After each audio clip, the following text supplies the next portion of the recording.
जय हिंद दोस्तों, आपका स्वागत है एन.के.एम. स्टडी पॉइंट में। जी दोस्तों, आज हम फिर एक बार इलेक्ट्रीशियन थ्योरी पीडीएफ आगे के प्रश्न देखेंगे।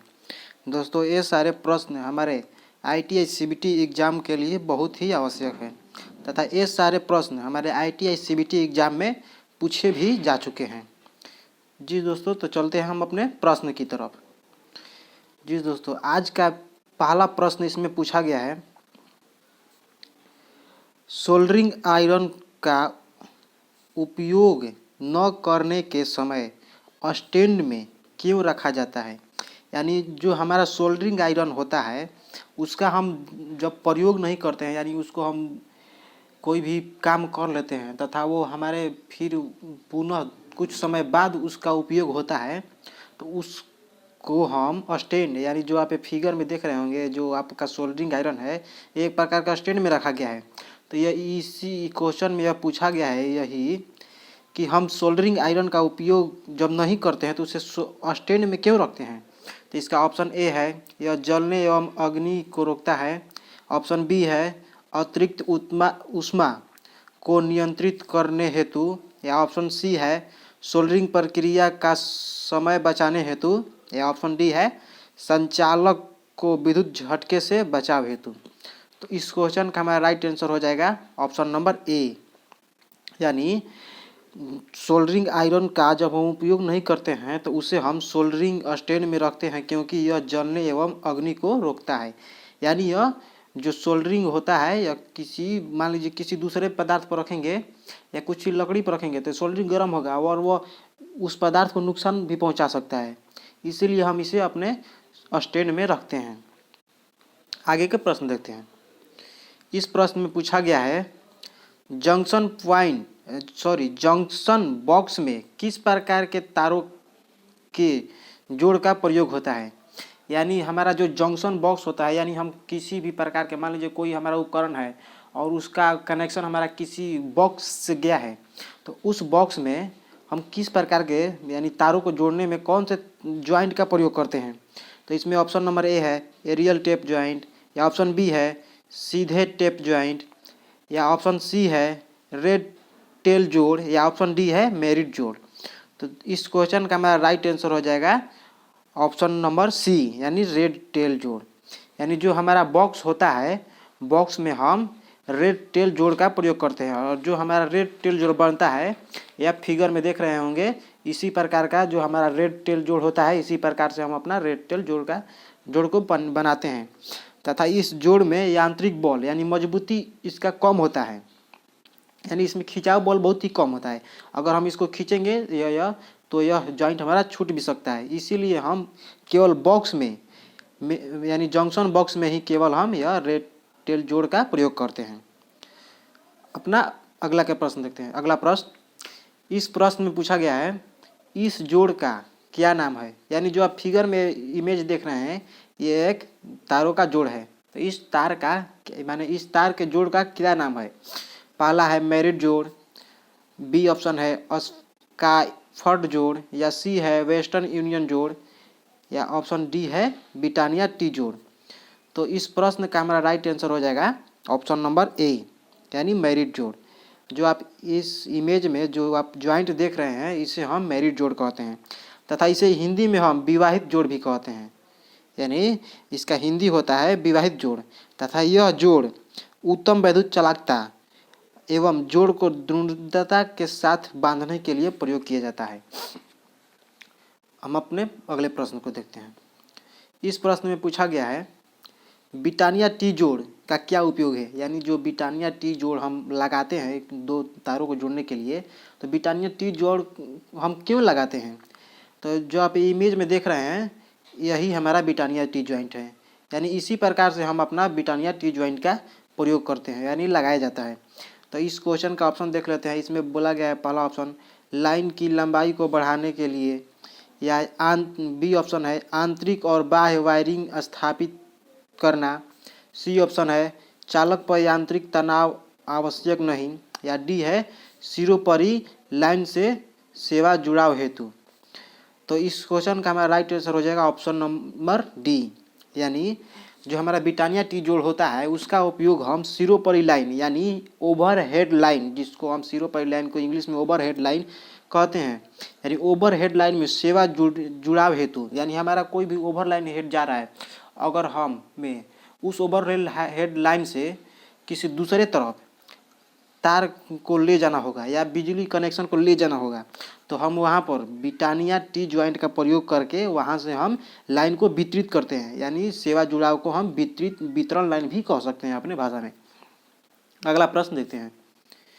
इस प्रश्न में हमारा पूछा गया है सर्विसिंग और रिपेयरिंग, यानी सर्विसिंग और रिपेयरिंग कार्य के लिए किस प्रकार के सोल्डरिंग विधि का प्रयोग किया जाता है।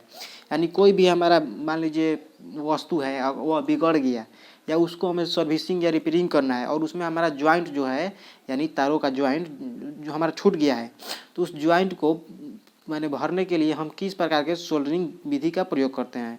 ऑप्शन नंबर ए है डीप सोल्डरिंग, या ऑप्शन बी है ज्वाला के साथ सोल्डरिंग, या ऑप्शन सी है सोल्डरिंग गन के साथ सोल्डरिंग, या ऑप्शन डी है सोल्डरिंग आयरन के साथ सोल्डरिंग। तो इस प्रश्न का हमारा राइट आंसर हो जाएगा सोल्डरिंग गन के साथ सोल्डरिंग, यानी सर्विसिंग और रिपेयरिंग के लिए हम सोल्डरिंग गन के साथ सोल्डरिंग करते हैं। और जो हमारे सोल्डरिंग गन होता है, आप इमेज में देख रहे होंगे चित्र में, ये इसी प्रकार से हमारा सोल्डरिंग गन होता है। अगला प्रश्न देखते हैं। इस प्रश्न में पूछा गया है डीप सोल्डरिंग विधि का उपयोग क्या है, यानी जो डीप सोल्डरिंग विधि होता है जिससे हम सोल्डरिंग करते हैं उसका क्या उपयोग है, यानी डीप सोल्डरिंग विधि क्यों किया जाता है, इस प्रश्न में यही पूछा गया है। ऑप्शन नंबर ए है नॉर्म सोल्डरिंग, या ऑप्शन बी है पाइपिंग और केबल सोल्डरिंग कार्य, या ऑप्शन सी है पीसीबी में छोटे भागों की सोल्डरिंग, या ऑप्शन डी है संवेदनशील विद्युतीय भागों की सोल्डरिंग। तो दोस्तों इस क्वेश्चन का हमारा राइट आंसर हो जाएगा ऑप्शन नंबर सी, यानी जो डीप सोल्डरिंग होता है उसका उपयोग हम पीसीबी में छोटे भागों को सोल्डरिंग करने के लिए करते हैं, तथा जो हमारा पीसीबी है इसका full form printed circuit board होता है, और जो आप इमेज में देख रहे हैं इसी को हम पीसीबी यानी प्रिंटेड सर्किट बोर्ड कहते हैं। और जो आप छोटे छोटे भागों में सोल्डरिंग देख रहे हैं इसी स्थान को सोल्डरिंग करने के लिए हम डीप सोल्डरिंग का प्रयोग करते हैं। हम अपना अगला प्रश्न देखते हैं। इस प्रश्न में पूछा गया है वेल्टेड भूमिगत केबल में एक्स से इंगित भाग का क्या नाम है, यानी जो आप एक केबल देख रहे हैं इसमें जो एक्स से भाग दर्शाया गया है इसका क्या नाम है, इस भाग को हम क्या कहते हैं। ऑप्शन नंबर ए है पटसन फाइलिंग, ऑप्शन बी है फाइम रिंग, या ऑप्शन सी है लेड शीथ, या ऑप्शन डी है कागज कुचालक। तो दोस्तों इस प्रश्न का हमारा राइट आंसर हो जाएगा ऑप्शन नंबर सी, यानी जो आप एक्स से आपका जो भाग दर्शाया गया है उसे हम लेड शीथ कहते हैं, तथा यह लेड शीथ हमारे केबल को भूमि तथा वातावरण में आर्द्रता गैस एवं अन्य हानिकारक द्रवों से बचाता है। और जो ये लेड शीट होता है हमारा एल्युमिनियम एवं लेड से बना होता है। देखिए कि इस केबल के और महत्वपूर्ण भाग हैं, इसको हम देख लेते हैं। देखिए ये जो हमारा ये बीच में जो होता है इमेज में देखिए इसे हम कंडक्टर कहते हैं, तथा इसके बाद के भाग होता है जूट फाइल, एवं इसके बाद होता है हमारा पेपर शीट, एवं सबसे बाहरी भाग देख लेते हैं। सबसे बाहरी भाग हमारा जूट और हेडसन साइट होता है। हम अगला प्रश्न देखते हैं। आप इस इमेज को देख लीजिएगा, इस इमेज से भी प्रश्न पूछे जाते हैं। इस प्रश्न में पूछा गया है कौन सा कुचालक पदार्थ भूमिगत केबल में गर्म योगी की तरह डाला जाता है, यानी इसमें पूछा गया है। देखिए आप इंग्लिश में यहाँ हिंदी में कुछ मिस्टेक कर दिया है। यहाँ पूछा गया है कौन सा कुचालक पदार्थ जो हमारा भूमिगत केबल होता है वहाँ ज्वाइंट, यहाँ देखिए यहाँ दिया है मेकिंग ज्वाइंट, माने ज्वाइंट और हम कोई भी यूजी केबल होता है यानी अंडरग्राउंड केबल होता है उसमें हम जब ज्वाइंट मारते हैं तो जो उस पर हम पदार्थ यानी गर्म पदार्थ डालते हैं ताकि वो हमारा ज्वाइंट छोड़े ना, तो उसे हम क्या कहते हैं। इसमें ऑप्शन ए है पॉलीअमीन हाइडर, या ऑप्शन बी है कॉस्ट रेसिन यौगिक, या ऑप्शन सी है बिटुमिन से यौगिक, या ऑप्शन डी है एपॉक्सी कॉस्ट यौगिक। तो इस प्रश्न का हमारा राइट आंसर हो जाएगा ऑप्शन नंबर सी, यानी बिटुमिन यौगिक। कुचालक पदार्थ में ज्वाइंट पर हम बिटुमिन यौगिक का प्रयोग करते हैं। हम अगला प्रश्न देख लेते हैं। इस प्रश्न में पूछा गया है भूमिगत केबल में बेडिंग का क्या उद्देश्य होता है। यानी जो हमारा केबल होता है उसमें एक बेडिंग हमारा भाग है। देखिए आप इमेज में देख रहे होंगे, ये हमारा इसी भाग को हम बेडिंग कहते हैं। तो इस बेडिंग का क्या उपयोग है, यानी अब जो भूमिगत केबल होता है उसमें बेडिंग हम क्यों लगाते हैं या क्यों किया जाता है। तो इस प्रश्न का पहला ऑप्शन है केबल को यांत्रिक क्षति से बचाना, या केबल को नमी एवं गैस से बचाना, या आर्मरिंग को वायुमंडलीय स्थिति से बचाना, या डी धात्विक कवच को क्षरण से बचाना। यानी धात्विक कवच को हम मेटेलिक सीट या लेड शीट भी कहते हैं। तो इस प्रश्न का हमारा राइट आंसर हो जाएगा ऑप्शन नंबर डी। यानी केबल में जो हमारा बेडिंग होता है वह धात्विक कवच यानी जो लेड शीट होता है उसको क्षरण से बचाता है, यानी उसे नष्ट नहीं होने देता है। ये देखिए हमारा इमेज में यही बेडिंग है और इसके आगे जो हमारा लेड शीट होता है, यानी बेडिंग का उपयोग लेड शीट को क्षरण से बचाना होता है। इस केबल के अन्य महत्वपूर्ण भाग देख लीजिए। ये जो केबल के भाग है ये हमारे एग्जाम के लिए बहुत ही महत्वपूर्ण है। देखिए इसके पहले भाग को हम कंडक्टर कहते हैं, इसके बाद जो होता है उसे पेपर इंसुलेशन, एवं इसके बाद होता है हमारा लेड शीट, एवं उसके बाद होता है बेडिंग, एवं बेडिंग के ऊपर होता है आर्मरिंग, तथा सबसे बाहरी परत जो हमारा यूजी केबल यानी अंडरग्राउंड केबल का सबसे बाहरी परत सर्विंग होता है। हम अगला प्रश्न देख लेते हैं। इस प्रश्न में पूछा गया है भूमिगत केबल के दोष को ज्ञात किया जाता है। यानी भूमिगत केबल में मान लीजिए हमारा कोई भी यूजी केबल है उसमें कोई भी दोष हो गया, यानी किसी प्रकार के फॉल्ट हो गया, तो उसे हम किस उपकरण यानी किस टेस्टिंग लैंप से यानी टेस्ट उपकरण से मापते हैं यानी ज्ञात करते हैं, उसे हम पता लगा सकते हैं। तो इसका ऑप्शन ए है लूप टेस्ट, या ऑप्शन बी ग्राउलर टेस्ट, या option C break down voltage test, या ऑप्शन डी कुचालक प्रतिरोध टेस्ट। तो इस प्रश्न का हमारा राइट आंसर हो जाएगा ऑप्शन नंबर ए यानी लूप टेस्ट।